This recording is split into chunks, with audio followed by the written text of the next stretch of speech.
नमामि श्रीमातृ अरविंदो सावित्री अध्ययन कार्यक्रम रे अंशग्रहण करिथिबा सम्मानस्पद समस्त भाईअपा सावित्री महाकाव्य द बुक ऑफ बिगिनिंग्स प्रथम पर्व द्वितीय अध्याय दिशु गतकाली आमे आलोचना करथिले जे केमिति प्रेमर धरावतरण होइछि पृथ्वीर जो निष्प्रभ निष्प्राण क्रम घूर्णन रही ता भितर उल्लास को भरी देबा पाई किंतु प्रेम ता सहित लुचई करी आनी मृत्यु को एवं सावित्री भितर से निज को स्थानित करी कहीं नहीं श्री अरविंद कहते well might he find in हार हिज परफेक्ट श्राइन एप्रोप्रिएटली यथार्थरे प्रेम सावित्री भितर तांकर अधिष्ठान पाई एक यथार्थ योग्य पात्र पाई जाइछन्ति। गतकाली आम यही पर्यंत आलोचना करथिले। वर्तमान आज देखिबे श्री अरविंद वर्णना करुछन्ति जे सावित्री केमिति एक यथार्थ योग्य पात्र थिले प्रेमर अवतरण पाई तांक शरीर रे बा तांक सत्ता भितर प्रेमर अवतरण पाई से केमिति एक यथार्थ पात्र थिले तार वर्णना करुछन्ति। सावित्री को कहीं से मनोनीत करुछि प्रेम तार वर्णना करुछन्ति श्री अरविंद। अर्थात गोटे प्रकार में देखिए सावित्रींकर व्यक्तित्व दिव्य व्यक्तित्व तार उल्लेख करुछन्ति परवर्ती अनेक धाड़ी रे। आरंभ करिवा पेज 14 26 नंबर लाइन रो। Since first the earth being's heavenward growth began, through all the long ordeal of the race, never a rarer creature bore his shaft. That burning test of the Godhead in our parts, a lightning from the heights on our abyss.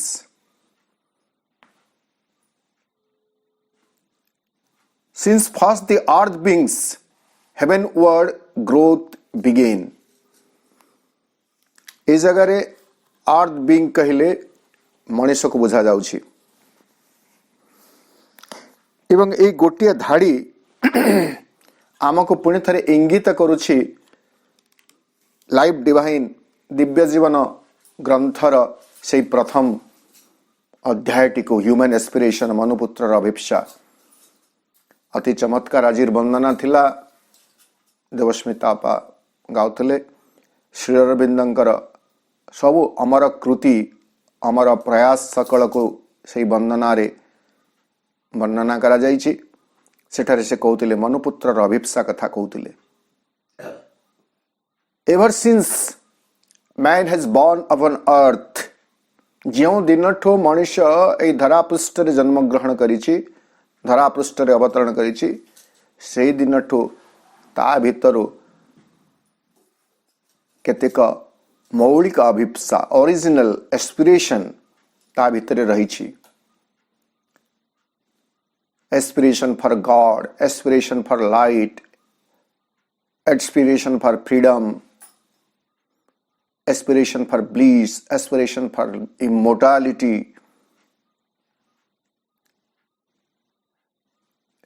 एवं यही सबू भगवान आलोक मुक्ति आनंद अमरत्व यही सबू प्राप्त करने सकाशे हासिल करने मनुष्य यात्रा टुवर्ड्स हेवेन एक स्वर्गीय उड्डान। तो जो दिन ठो मनुष्य स्वर्गमुखी अभियान आरंभ करिछि एवं जो दिन को आम ठीक भाव में बुझा से दिन जो दिन से पृथ्वी पृष्ठ अवतरण करिछि से दिन तार यात्रा स्वर्गाभिमुखी स्वर्गाभिमुखी अर्थ आम एमती बुझे जे से दिव्यत्व प्राप्ति अभिमुखे मनुष्य तार यात्रा आरंभ करिछि। Since first the earth beings heavenward growth began जो दिन आरंभ है through all the long ordeal of the race ordeal माने कठोर परीक्षा से ही यात्रा एक सहज सुगम यात्रा नुह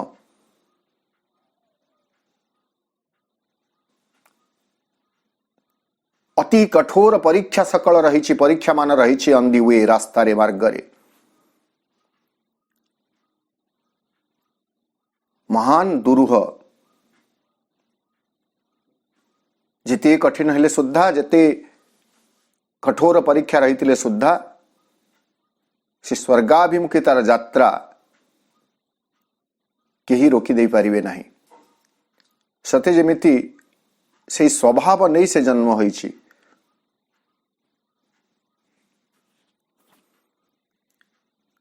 तो सही मानव जाति मानक भितरु never a rarer creature bore his shaft एही मनुष्य जाति मानक भितरु केही एमिति जणे आजि सुद्धा आसी नथिले जी कि प्रेम देवतांकर सही तीव्र आघातदायी वर्षाघात को सही पारिथिले।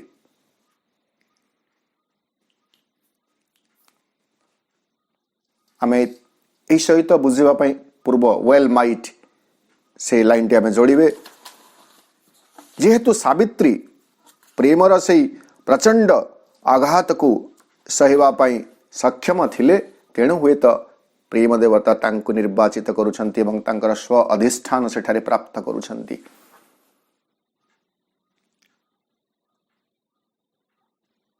प्रेम को धारण करिबा प्रेम को पोषण करिबा प्रेम को प्रकाश करिबा कौनसी साधारण मनुष्य पक्षरे आदौ संभव नुह। It has been perverted in human form.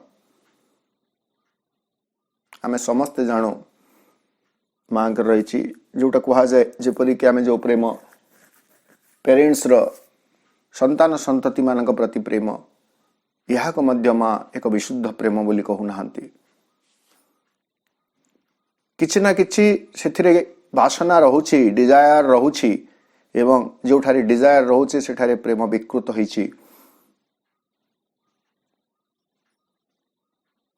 सही मर्म एठारे श्री अरविंद कहउछंती जे प्रेम को धारण करिबा एक कठोर अग्नि परीक्षा सम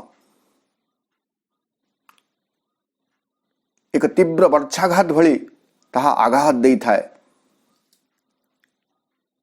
ओ सावित्रींकर पूर्वर से आघात को सह्य करिबार सामर्थ्य कहारी नथिला हुए तो सावित्रींकर से सामर्थ्य थिला बोली प्रेम तांकर स्व अधिष्ठान सावित्रींक भितरे ही पाई पारिछंती एवं अवतरण करिछंती। That burning test of the Godhead in our parts से ही देवत्वंकर एक ज्वलंत परीक्षा साधारण मानुषी प्रेम रे मध्य परीक्षा थाए किंतु जेतेबेले दिव्य प्रेम प्रकाशित होगा चाहते सेतेबेले से एक आग्नेय परीक्षा से प्रेम देवतांकर देवत्वर एक आग्नेय परीक्षा मनुष्यर प्रत्येक सत्ता इन आवर पार्ट्स प्रत्येक सत्तार प्रत्येक अंशरे से आग्नेय परीक्षा रही थाए। A lightning from the heights on our abyss वर्तमान प्रेम केमिति आसंती ए लाइटनिंग सत्य जेमिति एक विद्युत झलक भली से ओल्हाई आसंती कोठी को समुच्च शिखर से आसंती ऑन आवर एबिस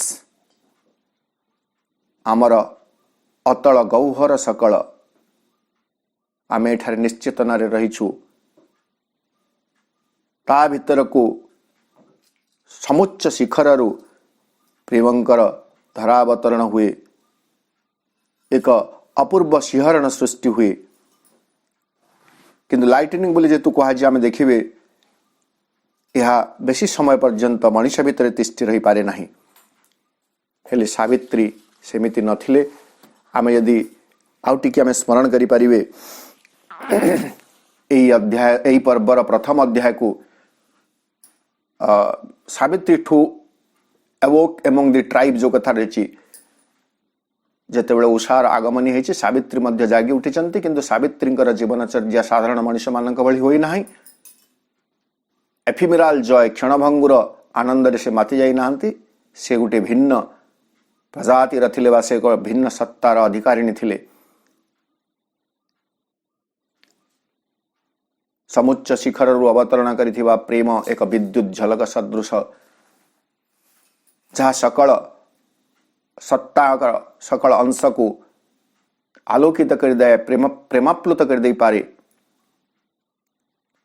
ताहा मनुष्य जीवन में दीर्घ समय पर्यंत तिष्ठि रही न पारिले मध्य सावित्री भितर ताहा तार स्थायी वासस्थान पाइछि इस सबुर सारांश पुणी गोटे धाड़ी श्री अरविंद कहउछंती कौन all in her pointed to a nobler kind कहीं प्रेम तांक भितर स्वाधिष्ठान पाउछि स्वस्थान प्राप्त करुछि नहीं all in her pointed to a nobler kind all in her माने सावित्री सकल सत्तारे सकल उपादान एमिति भाव निर्मित होइछि एमिति भाव गढ़ा होइछि जे से सबु एक दिव्य व्यक्तित्वर आविर्भाव को इंगित करुछि एक दिव्य व्यक्तित्वर पराकाष्ठा को इंगित करुछि nobler kind she was a personality of a nobler kind महत्तर एक प्रजातिर सूचना प्रदान करुछि she was not an ordinary human being एक साधारण मनुष्य से नुहंती साधारण मानवी नुहंती जो भली भाव मृत्यु देवता तांको प्रथम पर्याय भर्सना करुछि ओमेन तम एक तुच्छ नारी किंतु सावित्री जुक्ति सकल शुणी सारा पर मृत्यु देवता से कहउचंती नहीं तमे तो एक साधारण नारी भली लागुना तमे एक दैवी सत्तार अधिकारिणी एक देवी जदि तुम्हें प्रकृत रे देवी स्वरूपा ताहले तुमर असल स्वरूप मते देखाओ सावित्री महाकाव्यर शेष पर्याय आड़ को एक कथा रही तो वर्तमान से कथा में देखिए जैसे नबलर काइंड सकल किछि तांकर सत्ता सकल सूचे दो थाए जे से होछंती एक महत्तर प्रजातिर जीव एक महत्तर प्रजातिर सत्ता जदिओ मनुष्य होई आसीछंती तथापि से साधारण मनुष्य चेतनार यथेष्ट ऊर्ध्वरे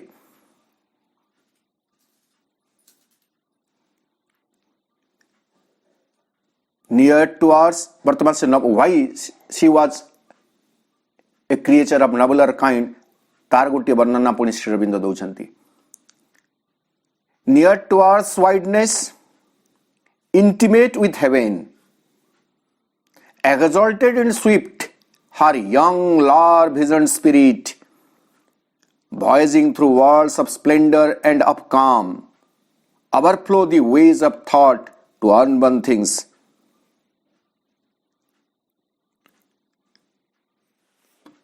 एठारे दुईटी परस्पर विपरीत धर्मी कथा र मिलन घटी सावित्री भितर साधारणतः यह केबे देखा जाए नहीं जे जड़े दुईटी जाक चेतना को धारण करि पारे दुईटी जाक स्थिति रे रही पारे near to earth's wideness intimate with heaven ये जो पार्थिव विस्तृति रही से पार्थिव विस्तृति विस्तृतिर से अति निकटवर्ती हो रही। आमे प्रकृति सावित्री महाकाव्य आलोचना कला बेले सावित्री प्रसंग रे जहाँ सब उल्लेख करा जाइछि ताकू सठिक भाव में बुझापी माँ को अति निकटतर दृष्टि आमको देखा हेब। तांकर जो स्थूल बाह्य जीवन विषय जहाँ आम ज्ञान अच्छी आमे तो जानीपर ना। माँ बही श्री अरविंद स्पष्ट कर देइछंती जे मनर गति माँ पर माँ गति मापी हुए ना। मन अति सीमित माँ को बुझापी किंतु तथापि माँ जो स्थूल व्यक्तित्व जहाँ आम जीवन रु पढ़ीचु जानीचु सेतिकी को मध्य जदि आमे श्रद्धार सहित देखिबे ताहले जानी पारिबे जे एई भली गुटे व्यक्तित्व आम सहित रहिछंती। माँ हाथपाती चॉकलेट मागी खाइछंती, सूप परसी दौछंती, टेनिस खेलुछंती, हस खुशी गप करुछंती। नियर टू अर्थ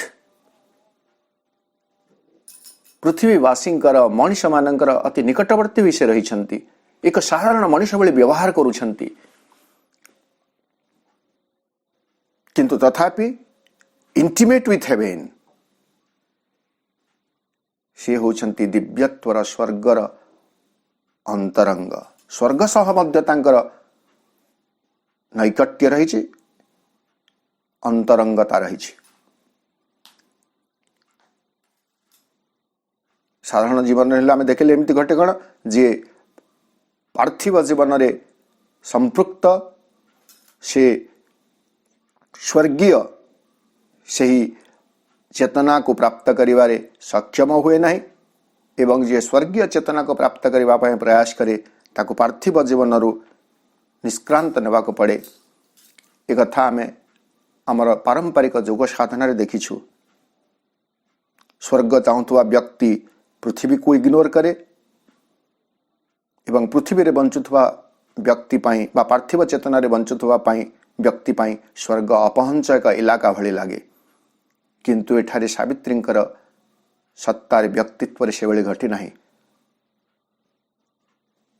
पार्थिव चेतना भितर थाई मध्य near to earth she was intimate with the heaven, near to earth wideness.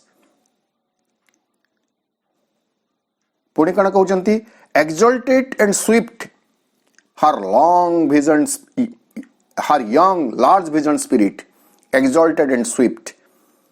exalted महिमान्वित होइछंती से उल्लसित होई उठिछंती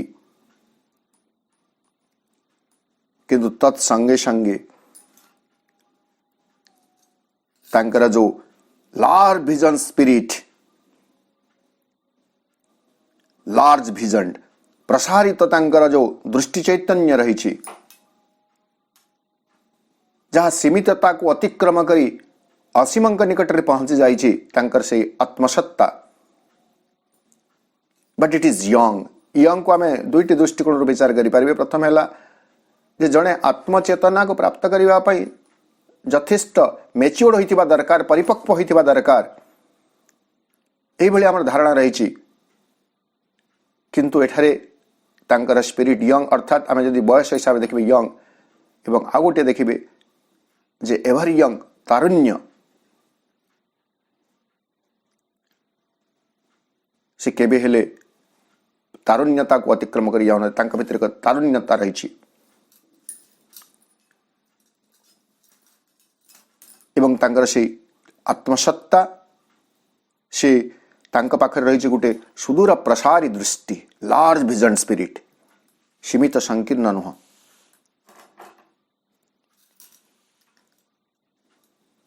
तो तांकर दृष्टि भितरे सुदूर प्रसारी दृष्टि भितरे रही एक महिमामरा दृष्टि एवं ता भितरे मध्य रही क्षिप्रता।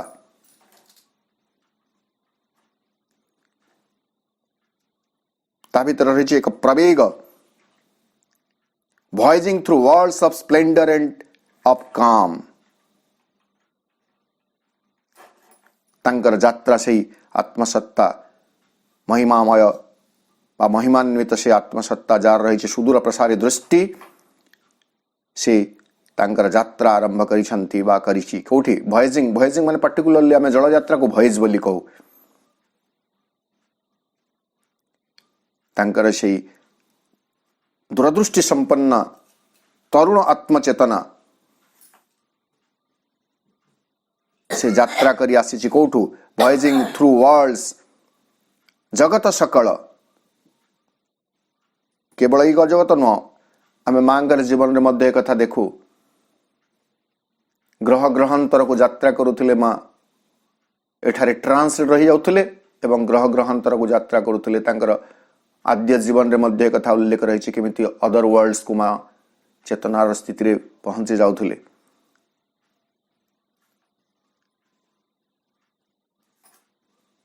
ତ ତାଙ୍କର ସେଇ ତରୁଣ ସୁଦୂର ଦୃଷ୍ଟି, ସୁଦୂର ପ୍ରସାରୀ ଦୃଷ୍ଟି, ଆତ୍ମସତ୍ତା ବିଭିନ୍ନ ଲୋକ ସକଳକୁ ମଧ୍ୟ ଦେଇ ଯାତ୍ରା କରି ଆସୁଥିଲେ।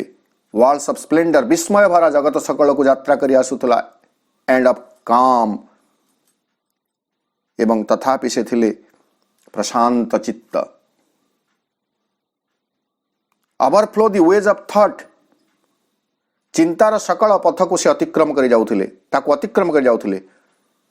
ଥଟ୍ ଟୁ ଅନବର୍ନ ଥିଙ୍ଗସ୍, ଯେଉଁ ସବୁ ଚିନ୍ତା ସକଳ ଅଜାତ ବସ୍ତୁ ସକଳକୁ ଜନ୍ମ ଦେଇପାରେ ସେ ସବୁକୁ ମଧ୍ୟ ସେ ଅତିକ୍ରମ କରି ଚାଲି ଯାଉଥିଲେ। ଏକ ଅଜାତ ବସ୍ତୁ ଯାହା ବର୍ତ୍ତମାନ ପର୍ଯ୍ୟନ୍ତ ପୃଥିବୀ ପୃଷ୍ଠରେ ପ୍ରକାଶିତ ହୋଇନାହିଁ, ଚିନ୍ତା ସକଳ ରାଜ୍ୟକୁ ଅତିକ୍ରମ କରି ସେ ସିଆଡ଼କୁ ସତେ ଯେମିତି ତାଙ୍କର ସେହି ୟଙ୍ଗ ଲାର୍ଜ ଭିଜନ ସ୍ପିରିଟ୍ ଦୀର୍ଘ ଜଳଯାତ୍ରାରେ ଭାସିଗଲା ପର ସଦୃଶ ଭାସି ଯାଉଥିଲା। ତେଣୁକରି ହୁଏତ ମୃତ୍ୟୁ ଦେବତା ପ୍ରେମ ଦେବତା ତାଙ୍କର ବାସସ୍ଥାନ ପାଇଛନ୍ତି ସାବିତ୍ରୀଙ୍କ ଭିତରେ। এই ସବୁ ଧାଡ଼ିକୁ ଆମେ ସେ ପ୍ରଥମ ଧାଡ଼ି ସହିତ ବୁଝିଲେ। କାହିଁକି? Why did the godhead of love found its shrine in Savitri? ତାଙ୍କର ସ୍ୱବାସସ୍ଥାନ ପ୍ରେମର ସେହି ଦେବତା କାହିଁକି ସାବିତ୍ରୀଙ୍କ ଭିତରେ ପାଇଛନ୍ତି? ଆମେ ଏଇସବୁର ବର୍ଣ୍ଣନା ଏଇ ଧାଡ଼ି ଗୁଡ଼ିକରେ ଦେଖିବାକୁ ପାଉଛୁ। କାରଣ ସାବିତ୍ରୀଙ୍କର ଏଇଭଳି ଏକ ବିରଳ ବ୍ୟକ୍ତିତ୍ୱ ଥିଲା, ମହିମାନ୍ୱିତ ବ୍ୟକ୍ତିତ୍ୱ ରହିଥିଲା, ଯେଉଁଥିପାଇଁ କି ପ୍ରେମ ଦେବତା ତାଙ୍କୁ ନିର୍ବାଚିତ କରିଛନ୍ତି ବା ପ୍ରେମ ଦେବତା ତାଙ୍କ ଭିତରେ ତାଙ୍କର ସ୍ୱ ବାସସ୍ଥାନ ପାଇଛନ୍ତି। ପୁଣି ଶ୍ରୀ ଅରବିନ୍ଦ କହୁଛନ୍ତି, ardent was her self poised unstumbling will, her mind a sea of white sincerity, passionate in flow, had not one tear to weep. ଆଉ ଗୋଟେ ଚମତ୍କାର ବର୍ଣ୍ଣନା। Ardent was her self-posed unstumbling will, ତାଙ୍କର ଯୋଉ ସଂକଳ୍ପ, ସେ ସଂକଳ୍ପ ଥିଲା ଅତ୍ୟନ୍ତ ତୀବ୍ର। ସେଲ୍ଫ ପୋଷ୍ଟ, ଆତ୍ମନିଷ୍ଠ, ସେ ସଂକଳ୍ପ ତା ନିଜ ଭିତରେ ହିଁ ଅଟଳ ଥିଲା।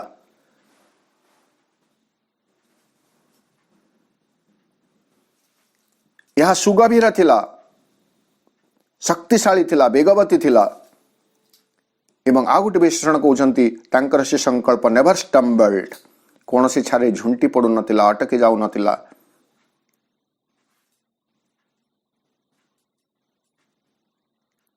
ଉଦ୍ଦୀପ୍ତ ତାଙ୍କର ସ୍ଥିତି ଅଟଳ ସଂକଳ୍ପ। Her mind a sea of white sincerity, ତାଙ୍କର ଯୋଉ ମନ ଥିଲା ତାହା ଥିଲା a sea of white sincerity,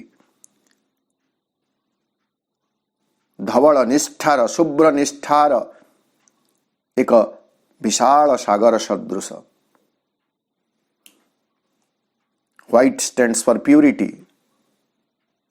Her mind was pure. Again, it indicates that she was not an ordinary woman. She was not alike us. पुणी आमको सूचना मिलूँ जे सावित्री आम मान भली नथिले, जदिओ आम मान भली जीवन यापन करुथिले तथापि से आम मान भली नथिले।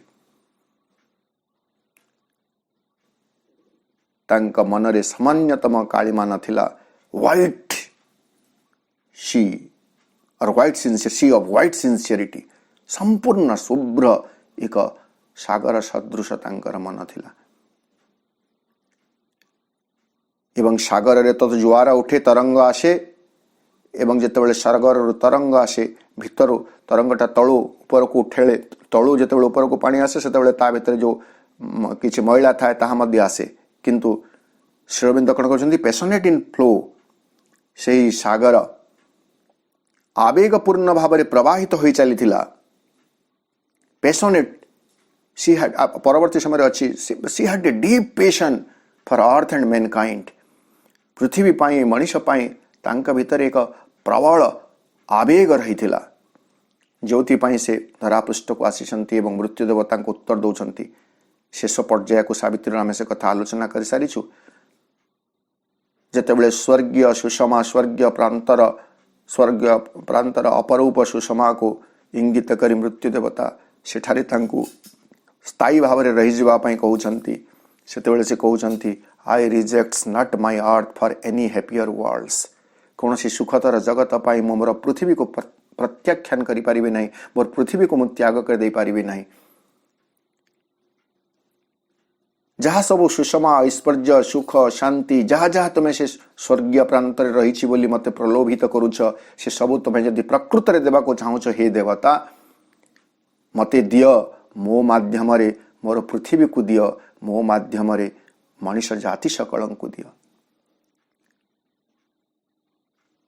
आई ask for earth and man, मुझे सबू पृथ्वी पाई एवं मनुष्य मानक पाई मागुची। So he she had a deep passion, गभीर अनुराग तांकर थिला, गभीर प्रवेग थिला, पैशनेट इन फ्लो, सही मनर शुभ्र निष्ठापूर्ण शुभ्र सागर जो प्रवेग प्रवाह थिला ताहा शुभ्र प्रवाह प्रवेग भरा प्रवाह थिला, किंतु had not one turbid wave, सही तरंग जो तरंग गुड़िक सेठार उठुला तन्मध्यरु गोटे मध्य कलुषित नथिला, अर्थात तांका मनरे सामान्यतम तुच्छतम कलुष मध्य नथिला। It was so white so pure, white stand for purity. आम जदि रंगर आध्यात्मिक अर्थ गुड़िक देखिए अनेक जगार माँ एवं श्री अरविंद व्हाइट को प्योर प्यूरिटी कथा आम देखिए, विशुद्ध विशुद्धतार कथा श्री अरविंद कहते passionate in flow had not one turbid wave, सामान्यतम कलुष मध्य ता भितर नथिला।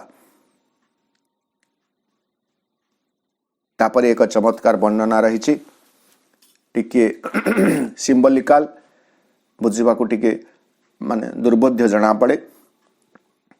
As in a mystic and dynamic dance a priestess of immaculate ecstasies, inspired and ruled from truth's revealing vault, moves in some prophet cavern of the gods, a heart of silence in the hands of joy, inhabited with rich creative beats, a body like a parable of dawn that seemed a niche or veiled divinity, for veiled divinity, or golden temple door to things beyond.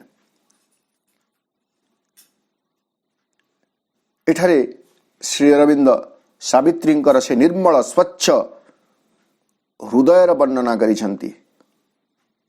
Savitri हृदय केमिति थिला।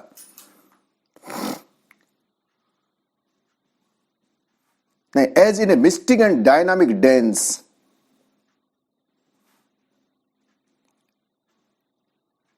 एक रहस्य भरा गतिशील नृत्य रे छंदयुक्त नृत्य रे ए प्रिस्टेस ऑफ इमाकुलेट एक्सटेसिस, इमाकुलेट जी कि अवतरी आसिछंती, उत्सरित होइछंती, प्रकाशित होइछंती,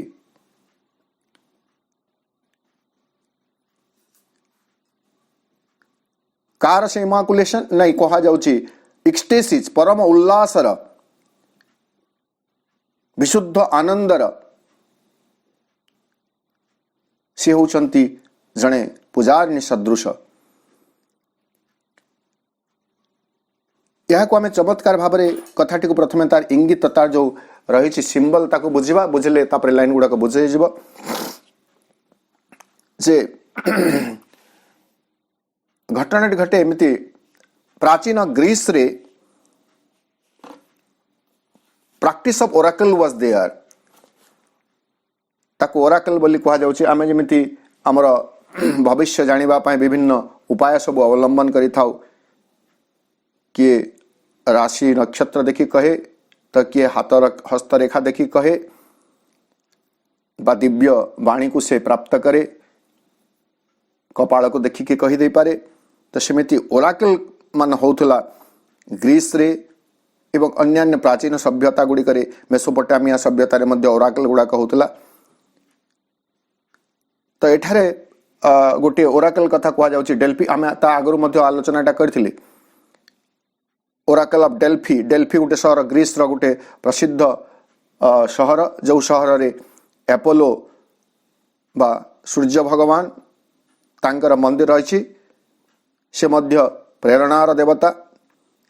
तो सेठारे ओराकल हुए जति कोनसी कही जिज्ञासु किसी जानिबा पय जेतेबेले चाहे सेतेबेले से कण करे तार प्रश्न उपस्थापन करे एवं से जो पूजारिणी कथा कहगला प्रिस्टेस से कण करिवे दि प्रिस्टेस हु सेट इन ए कवर्न से मंदिर गोटे अति संकीर्ण बा गुंफा सदृश संकीर्ण जगार थिबा जणे पूजारिणी से कण करिवे अंडरग्राउंड केव थिबो विदिन द टेम्पल से सेठारे गोटे 3 लेग तीनोटी दंड उपरे छिड़ा हितबा गोटे स्टूल बोली भावंतु ट्राइपॉड बोली ता कुआ जाउची।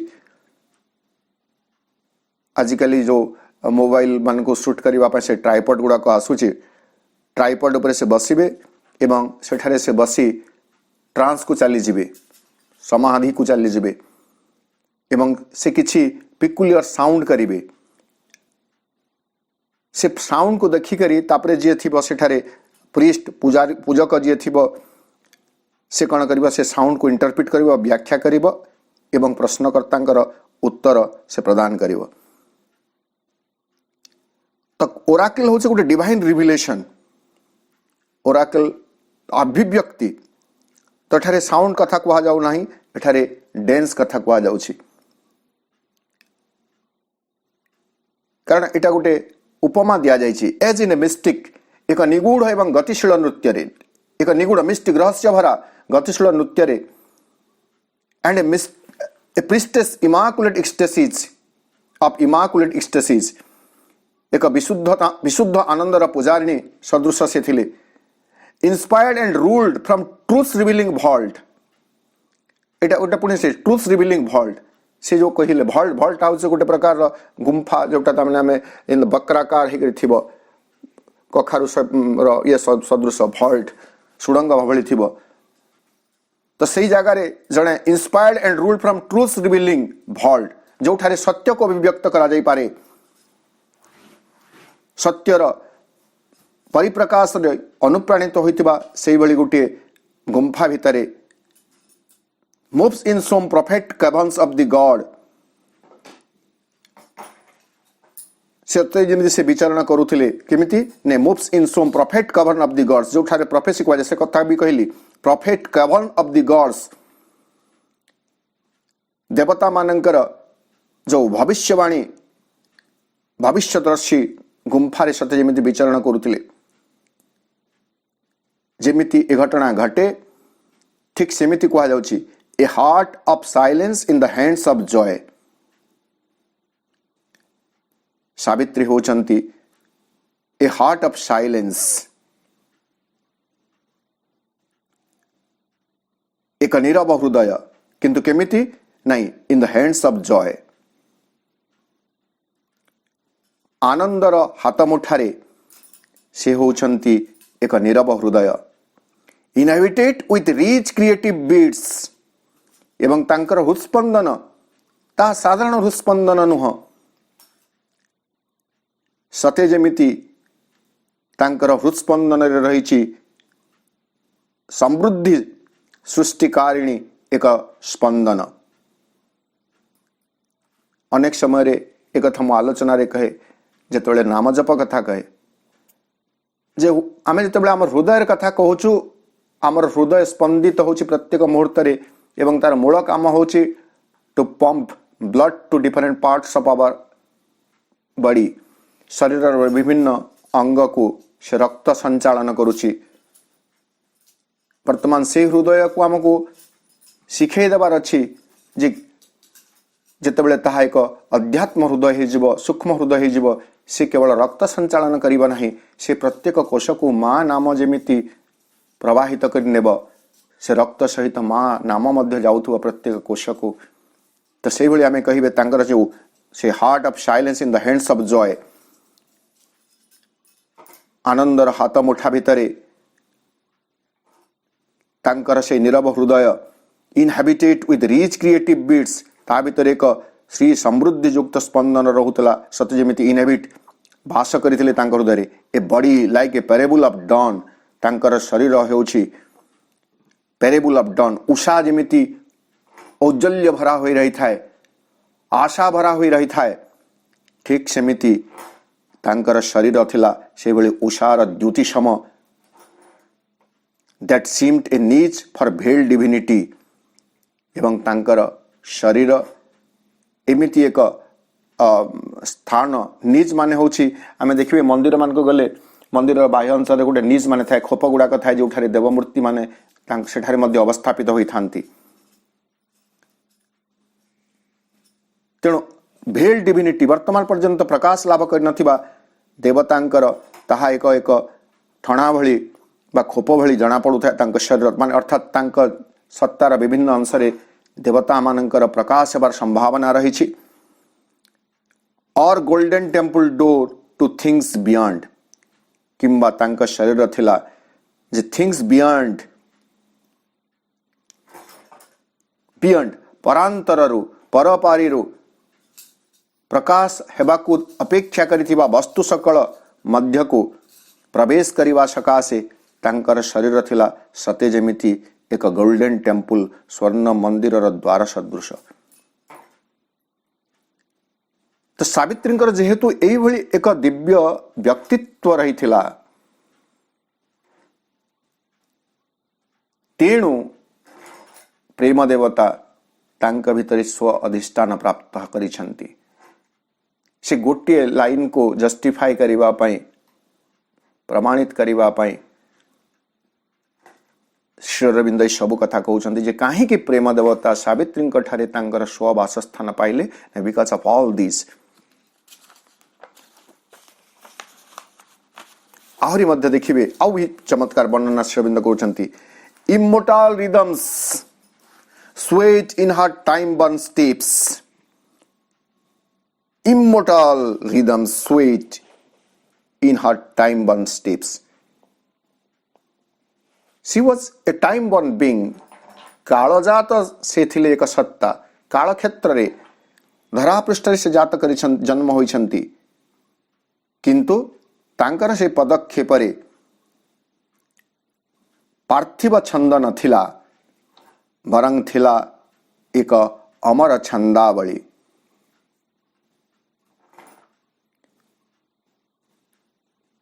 ଆମେ ଯେତେବେଳେ ଆଉଟର ପୁଣି ସେ ସମାନ କଥା ଆମେ ଦେଖିବେ, ସ୍ଥୂଳ ଦୃଷ୍ଟିରେ, ସ୍ଥୂଳ ଚେତନାରେ, ସାଧାରଣ ମାନୁଷୀ ଚେତନାରେ ଯେତେବେଳେ ଆମେ ମାଙ୍କ ସହିତ ଯୋଡ଼ି ହେଉଛୁ, ସେତେବେଳେ ଆମେ ଦେଖୁଛୁ ନାଇଁ ମା ଆମ ଭଳି ଥିଲେ, କିନ୍ତୁ ମାଙ୍କର ପ୍ରତ୍ୟେକ କାର୍ଯ୍ୟାବଳୀ, ଗତିଧାରା, ସେ ସବୁ ଥିଲା ଦିବ୍ୟ ଉତ୍ସରୁ ଉତ୍ସାରିତ ପ୍ରବାହ। There was anything like ordinary human in her.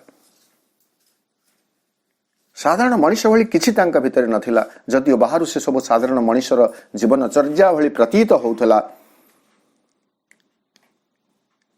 ତାଙ୍କର ଚାଲିରେ ଗୋଟିଏ ଦିବ୍ୟତା ଥିଲା, ପଦକ୍ଷେପରେ ଗୋଟେ ଦିବ୍ୟତା ଥିଲା, ହସରେ ଦିବ୍ୟତା ଥିଲା, ଠାଣିରେ ଦିବ୍ୟତା ଥିଲା, ଚାହାଣୀରେ ଦିବ୍ୟତା ଥିଲା। ସେ ସବୁ କଥା ଶ୍ରୀ ଅରବିନ୍ଦ ବର୍ଣ୍ଣନା କରୁଛନ୍ତି। ଇମୋର୍ଟାଲ ରିଦମ୍ସ, ଅମର ଏକ ଛନ୍ଦ ସୁଏଟ ଦୋଳାୟିତ ହେଉଥିଲା। ଇନ୍ ହର ଟାଇମ୍ ବର୍ନ ଷ୍ଟିପ୍ସ, ତାଙ୍କର କାଳଜାତ ସେହି ପଦକ୍ଷେପରେ ଅମର ଏକ ଛନ୍ଦ ଦୋଳାୟିତ ହେଉଥିଲା। ସୁଏଟ, ତାପରେ 3ଟି ଲାଇନ୍ ଏବଂ ତାପରେ ପରେ ଆହୁରି 6-7 ଲାଇନ୍ ଅତି ଚମତ୍କାର ଭାବରେ ବର୍ଣ୍ଣିତ ହୋଇଛି। Her look, her smile awoke celestial sense even in earth's stuff, and their intense delight poured a supernal beauty on men's lives.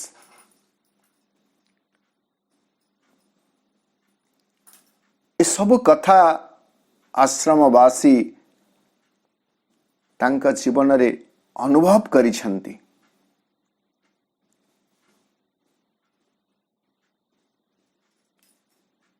ସମ୍ପୂର୍ଣ୍ଣ ଭାବରେ ଡାଇରେକ୍ଟ ପ୍ରତ୍ୟକ୍ଷ ଭାବରେ ମାଙ୍କର ଜୀବନଚର୍ଯ୍ୟା ସମ୍ବନ୍ଧରେ ବର୍ଣ୍ଣନା କଲା ଭଳି ଏ ଲାଇନ୍ ଗୁଡ଼ାକ ରହିଛି।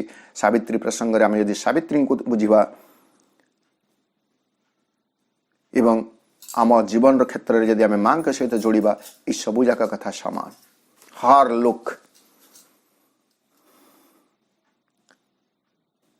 କେବଳ ଯେ ତାଙ୍କର କାଳଜାତ ପଦକ୍ଷେପରେ ଏକ ଅମର ଛନ୍ଦ ଦୋଳାୟିତ ହେଉଥିଲା ତାହା ନୁହଁ, ତାଙ୍କର ଦୃଷ୍ଟି। ହାର ସ୍ମାଇଲ୍, ତାଙ୍କର ସ୍ମିତ ହସ ଏବଂ ଜାଗ୍ରତ କରିଦେଉଥିଲା କଣକୁ? ସେଲେସିଆଲ ସେନ୍ସ, ଏକ ସ୍ୱର୍ଗୀୟ ଅନୁଭୂତିକୁ ଜାଗ୍ରତ କରିଦେଉଥିଲା। କେଉଁଠାରେ? ଇଭିନ୍ ଇନ୍ ଆର୍ ଷ୍ଟଫ୍, ଏପରିକି ପାର୍ଥିବ ଉପାଦାନରେ, ଯେଉଁ ପାର୍ଥିବ ଉପାଦାନର ଗୁଣଧର୍ମ ହେଉଛି ଜଡ଼ତା, ନିଶ୍ଚେତନା, ଏ ସ୍ଥୂଳ ପାର୍ଥିବ ଜଡ଼ ଉପାଦାନରେ ମଧ୍ୟ ଏକ ସ୍ୱର୍ଗୀୟ ସୁଷମା, ଏକ ସ୍ୱର୍ଗୀୟ ସ୍ପନ୍ଦନ, ଏକ ସ୍ୱର୍ଗୀୟ ଭାବ ସୃଷ୍ଟି କରିଦେଉଥିଲା ମାଙ୍କର ଦୃଷ୍ଟି, ସାବିତ୍ରୀଙ୍କର ଦୃଷ୍ଟି ଏବଂ ସାବିତ୍ରୀଙ୍କର ସ୍ମିତ ହସ। ଯେଉଁଠାରେ ସାବିତ୍ରୀଙ୍କର ଦୃଷ୍ଟି ପଡ଼ୁଥିଲା ସେଠାରେ ଏକ ଅପୂର୍ବ ଶିହରଣ ସୃଷ୍ଟି ହେଉଥିଲା, ପାର୍ଥିବ ଶିହରଣ ସୃଷ୍ଟି ହେଉଥିଲା, ଏ ସ୍ୱର୍ଗୀୟ ଶିହରଣ ସୃଷ୍ଟି ହେଉଥିଲା, ସେଲେସିଆଲ। ତାଙ୍କ ଚାହାଣୀରେ, ତାଙ୍କ ହସରେ ଥିଲା ସେହି ମହିମା।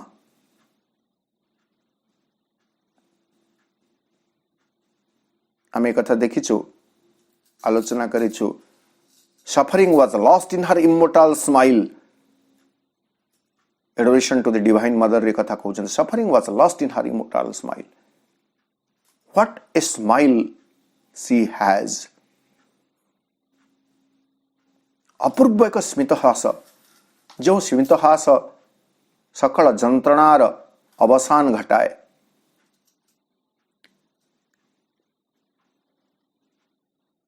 କେତେ ସୂକ୍ଷ୍ମ ଭେଦୀ ସେହି ଦୃଷ୍ଟି, ସତ୍ତାର ସକଳ ଅନ୍ଧକାର ଗହ୍ୱରକୁ ଭେଦିଯାଏ ଏବଂ ସେଠାରେ ଦିବ୍ୟ ଆଲୋକର ଏକ ବହ୍ନିକୁ ପ୍ରଜ୍ୱଳିତ କରି ଦେଇପାରେ। ସେହିଭଳି ଏକ ଦୃଷ୍ଟି, ପେନିଟ୍ରେଟିଂ, ଅନ୍ତରଭେଦୀ ଦୃଷ୍ଟି, ଯେଉଁ ଦୃଷ୍ଟି ପ୍ରାପ୍ତ କରିବା ପାଇଁ ଅନ୍ଧମାନେ ମଧ୍ୟ ମାଙ୍କୁ ଦର୍ଶନ କରିବା ପାଇଁ ଯାଉଥିଲେ। ଆଶ୍ରମ ପ୍ରସଙ୍ଗରେ ଏତେ କଥା ଉଲ୍ଲେଖ ରହିଛି ନାହିଁ। ମାଙ୍କର ବେଲକଲି ଦର୍ଶନ ପାଇଁ ଜଣେ ଅନ୍ଧ ଶରଣାନନ୍ଦ ବୋଲି କୁହା, ନା ଯାହା ବି ହଉ ଆମେ ଜାଣିନ, ଦୁଇ ପ୍ରକାର କଥା କୁହାଯାଏ। ପ୍ରଥମେ କୁହାଯାଏ ଜଣେ ଅନ୍ଧ ଯେତେବେଳେ ଦର୍ଶନ ପାଇଁ ଯାଉଛି, କେହି ଜଣେ ତାଙ୍କୁ ପଚାରୁଛନ୍ତି ତମେ ତ ଅନ୍ଧ, ତମେ କ'ଣ ମାଙ୍କୁ ଦର୍ଶନ କରିବ? ଅନ୍ଧ କହୁଛି ମୁଁ ସିନା ମାଙ୍କୁ ଦେଖିପାରିବି ନାହିଁ, ମା ତ ମତେ ଦେଖିବେ। And it is enough. It is enough. ଏହା ଯଥେଷ୍ଟ। ମା ଯଦି ମତେ ଦେଖିଦେଲେ ତାହା ଯଥେଷ୍ଟ। ଅନ୍ତର୍ଚକ୍ଷୁ ଖୋଲିଯିବ। ଏବଂ ସେଇ ଅନ୍ଧ ପୁଣି ଗୋଟିଏ ଉତ୍ତର ଦେଇଥିଲେ ଯେ ନାଇଁ, जदि आखि थांता भी ठीक अच्छे मु अंधा वर्तमान देखी पारिबी नहीं किंतु जदि भी आखि थांता ताहले मु कौन देखी थांती कौन बा देखी थांती प्रकृति हमर स्थूल चक्षुर सही गुण रही कि से औकात अच्छी कि से शक्ति सामर्थ्य अच्छी कि जे से मांकर स्वरूप को देखी पारिबो सहस्र सूर्य रश्मिर तेज ठारू जी आहुरी तेजियान से तेज को देखिबा पई आमर ई चक्षु समर्थत से स्वरूप जदि माँ आसी थांते ताहले आमे देखि पारि थांते तो तेणु आखि थिबा नथिबा आखिरे देखिबा न देखिबा बड़ कथा नुह से आमको देखंतु हार लोक जेतेबेले से आमको देखिबे कौन हेबा आर्ट स्टफ आम भितर जो जड़ता भरा उपादान सकल रही निष्क्रिय इनर्ट होकर जो अछंती अलस होई तमस भितर जो सब चेतना रही आमर से सबु भितर से एक स्वर्गीय उपादान प्रकाशित कर दे पारंती let us open ourself towards the look of the mother मां का सामने रे जाई आमे छिड़ा हऊ प्रार्थना करू जे मदर पैशनेट मदर मोर lovable mother please have a look on me मते टिके देख अंधकार गह्वर सकल को आलोकित कर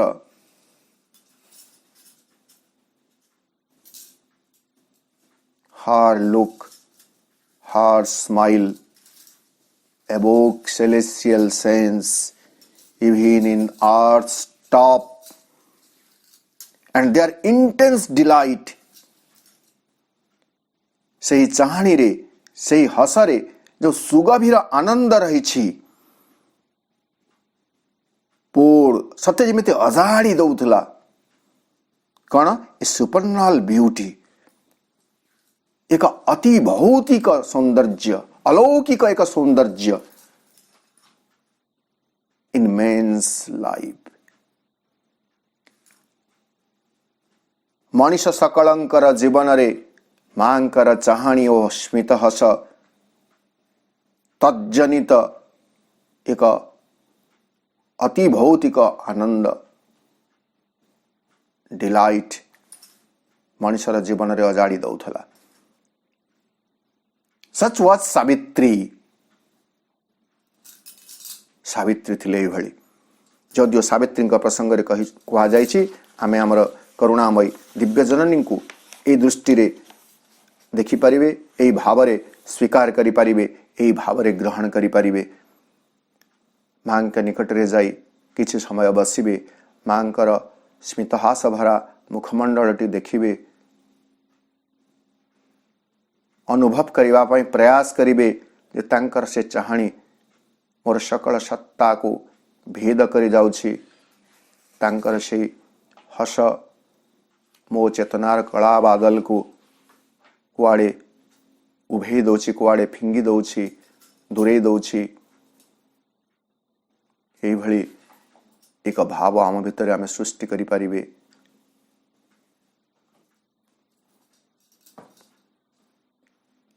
A white self-giving was her native act.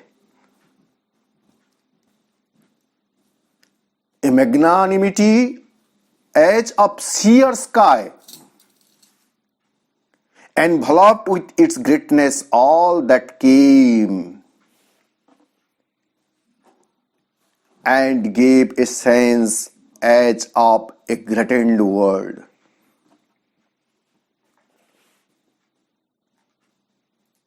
से आमठू किछि नेबा पई एठाकू आसी नाहंती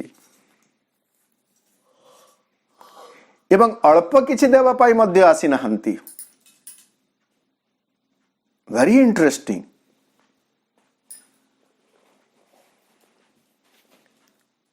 ए white self giving was her native act इटा तांकर स्वभाव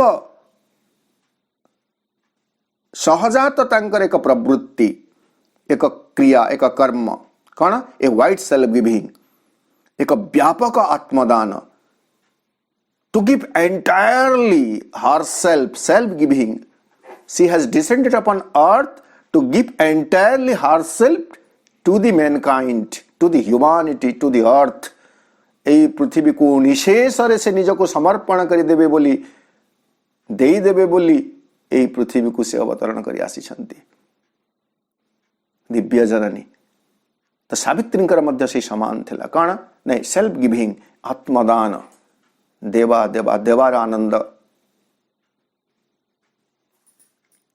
କେବଳ ଦେଇ ଚାଲିଛନ୍ତି self giving.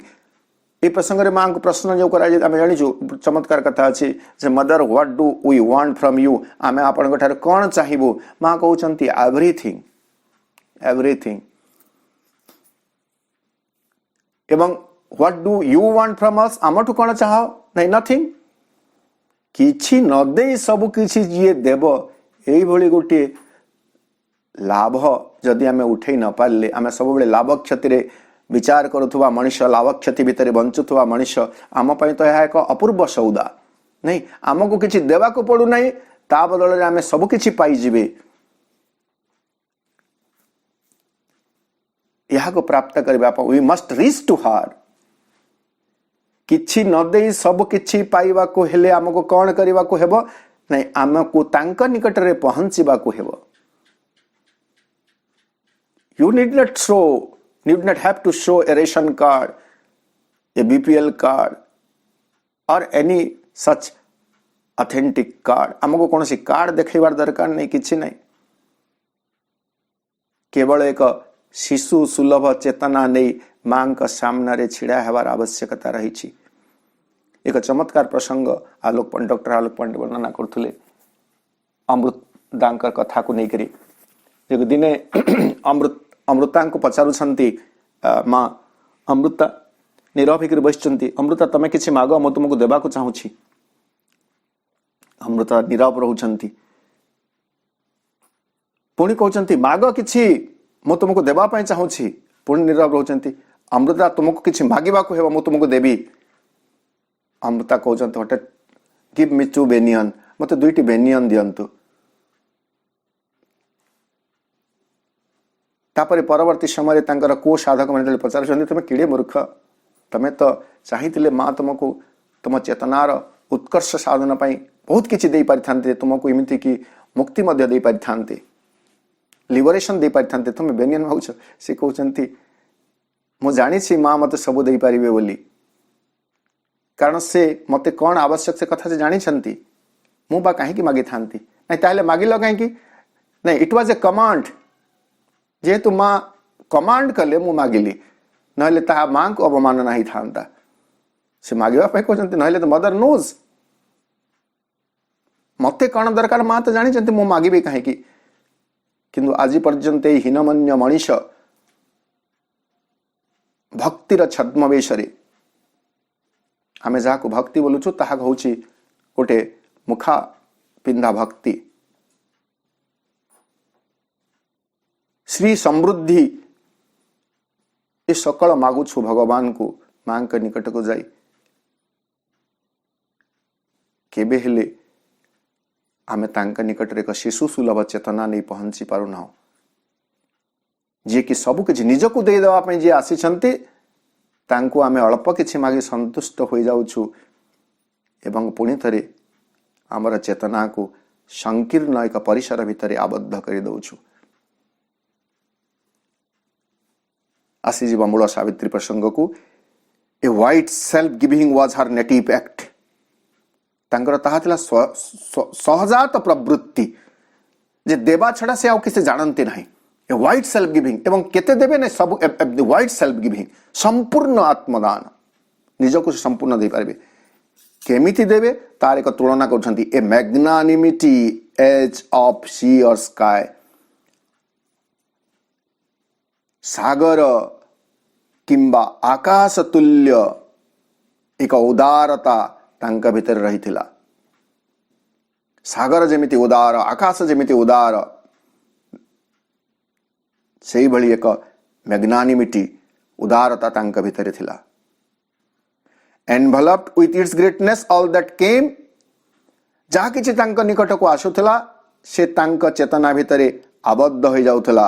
ଏନଭଲପ୍ଡ with its greatness, ତାଙ୍କର से महानतार महान चेतना भितर आबद्ध हो जाउथला and gave a sense as of a greatened world एवं तांक निकट को जहा किछि आसुथला तांकर से महानता भितर आबद्ध हो जाउथला एवं सही तुच्छ वस्तु को एभली एक अर्थ प्रदान करुथला सत्य जेमिति ताहा एक महान जगतर एक सत्ता महान जगतर एक वस्तु भली ता भितर एक बोध होउथला एंड गेव ए सेंस एक अर्थ प्रदान करुथला as of a greatened world ताहा एक महान जगतर वस्तु बोली तांको बोध होउथला अर्थात जे किछि जाउथला जेमिति परश पत्थर निकट को साधारण गोटे तृण भी जदि जाइके पहुंचे जाए ताहा शुद्ध सुवर्ण रे परिणत हो जाए ठीक सेमिति जे केही तांक चेतना भीतर को प्रवेश करि जाउथला से दिव्य चेतना को प्राप्त करुथला जहा किछि तांक भीतर को आसी जाउथला ता भीतर एक दिव्यत्व प्रतिष्ठित हो जाउथला ए भली होची सावित्रींकर व्यक्तित्व दिव्य जननींकर दिव्य स्वरूप को श्री अरविंद ठारे वर्णना करुछंती साधारण जो माने माँ श्री अरविंद को बस माँ को जानी ना जदि आम कहे केवल ताको एक लिटरारी इपिक भाव में नेबे तांको पई यह एक भिन्न अवबोध हुए तो सृष्टि करि पारे भिन्न अर्थ किंतु आमे जो माने माँ को ग्रहण करिछु एई प्रत्येक धाड़ी रे आमे माँकर से स्वरूप को देखिबा पे चेष्टा करिवे जे माँ केमिति आम पई एक अनुपम दिव्य जननी हुई आसीछंती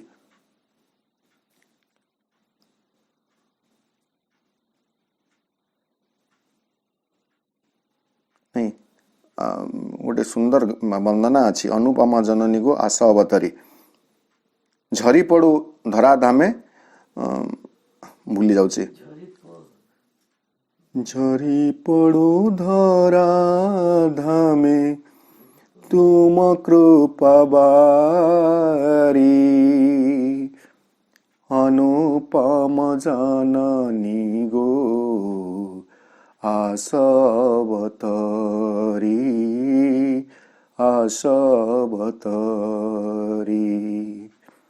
झरी पड़ू धराधामे तुम कृपा बारी अनुपम जननी गो आसवतरी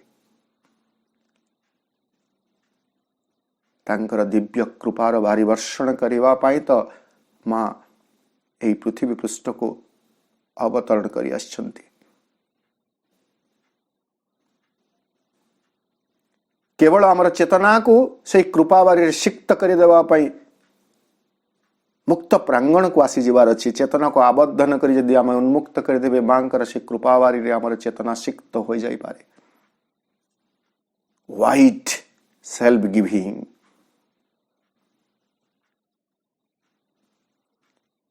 आउ दुईटी धाड़ी पर आज आलोचना में समाप्त करिवे Her kindly care was a sweet temperate sun. Her high passion a blue heaven's equipoise. Her kindly care.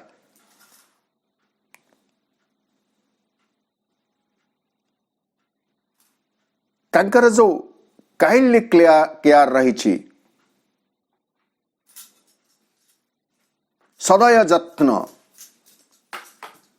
She was taking आम एक कथा ध्यान प्रार्थना भी देखिए जिते माँ फ्रांस को पेरिस आसुँच भारत को सीटा बोधे तारीख तो मन पड़ूना प्रस्तुत होती जिते भारत को आसवाई 14 मसीह माँ केमिति व्यवहृत द्रव्य मान प्रार्थना करुछंती जे भगवान यही सब तुच्छ वस्तु बोली जहाँ को आम भावो से माने मते जो साहाय्य करिसेंती मोर जीवन को सुंदर करबा पई जो साहाय्य करिसेंती मो ठारू जेमिति से माने स्नेह एवं आदर पाउथिले परवर्ती समय यही वस्तु सकल को जो माने व्यवहार करिवे तांको ठारू से माने जेमिति सही स्नेह एवं आदर पांतु सेथि पई मां प्रार्थना करुछंती तो काइंडली केयर तांकर से जो सजत्न आमे कहबे दयार्द्र से जो जत्न रही सदय से जो जत्न रही her kindly care was a sweet temperate sun ताहा केमिति थिला नहीं यह एक स्वीट टेम्परेट सन एक मधुर अनुग्रह सूर्य टेम्परेट, टेम्परेट माने माइल्ड, अति प्रचंड नुह बा अति न्यून नुह, माइल्ड। जो सूर्य किरण को आम सह्य करें जी सह्य करें ठीक से भाव में। तेणु आम सहित माँ व्यवहार ठीक सेमती भाव में आमर चेतना जेतिकी को सही पार सेतिकी तांकर सेवा जत्न आम पर सेतिकी भाव में रही।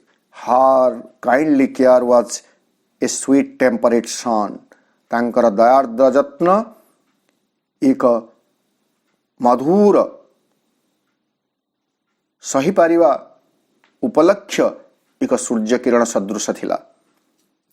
हार हाई पेशन एवं मनुष्य पाई तांकर जो प्रचंड आवेग रही, उन्नत जो प्रेम वेग थिला ताहा थिला नील आकाशर शांत सौम्य प्रतिभा भली, शांत सौम्य स्थिति भली।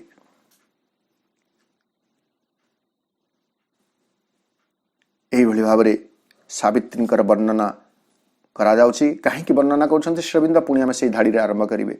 वेल माइट ही फाइंड हिज परफेक्ट श्राइन। प्रेम देवता सावित्री भितर ही तांकर स्ववासस्थान को प्राप्त करुछंती। आमे पेज 15-21 नंबर लाइन रे रहिले, पुणी परवर्ती अधिवेशन रे पेज 15-22 रु आरंभ करेंगे।